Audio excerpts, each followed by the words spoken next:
बिस्मिल्लाहिर्रहमानिर्रहीम। अस्सलाम वालेकुम। मेरा नाम डॉक्टर अब्दुल अज़ीज़ हसन है। आज हमारा जो टॉपिक है वो ये है कि आप जो है वर्ड जो नो है यानी नहीं का जो वर्ड है उसको इस्तेमाल करने से गुरेज करें, यानी इसको इस्तेमाल करने से अपने आप को रोकें।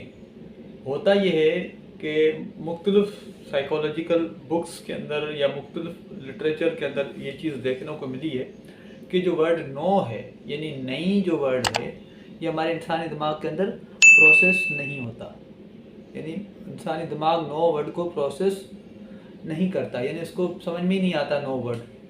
तो लिहाजा हम बच्चों को जब ये बोलते हैं ना कि बेटा झूठ ना बोलें, मोबाइल ना देखें, रात को देर तक ना जागें, ये वर्ड अगर बोलते हैं तो आप एक्सपीरियंस करें बच्चे जो है ना इसके ऊपर कोई पॉजिटिव रिएक्शन नहीं देते, उल्टा वो कुछ कर रहे होते हैं, उलट कर रहे होते हैं। बजाय इसके कि आप बच्चों को ये कहें कि बेटा सच बोलें, रात को जल्दी सो जाएं, मोबाइल पे ये वाली चीज़ें देखें, ये पॉजिटिव चीज़ें, ये वाली चीज़ें देखें। इससे ये होगा कि आपका बच्चा जो है या हम खुद बड़े या बड़े बच्चों का उसमें कोई बच्चों से बड़ों तो वो खुद ब खुद हम जो है उस तरफ हमारा दिमाग काम करना शुरू कर देगा। तो अपनी लाइफ के अंदर ये वर्ड जो नो है इसको इस्तेमाल करने से गुरेज करें, ठीक है।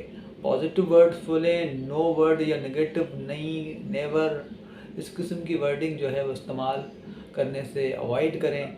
और ये अपने बच्चों को जो भी नसीहत करें, जो भी बातें बताएं, इसके अंदर भी इस चीज़ को जो ना आपको फोकस करना है, कंसंट्रेट करना है, फिर देखें आपको कैसे पॉजिटिव रिजल्ट्स मिलते हैं। Thank you very much. ऐसी वीडियोस देखने के लिए मेरे चैनल को सब्सक्राइब करें, लाइक करें, कमेंट करें, अपने दोस्तों के साथ शेयर करें। अल्लाह हाफ़िज़।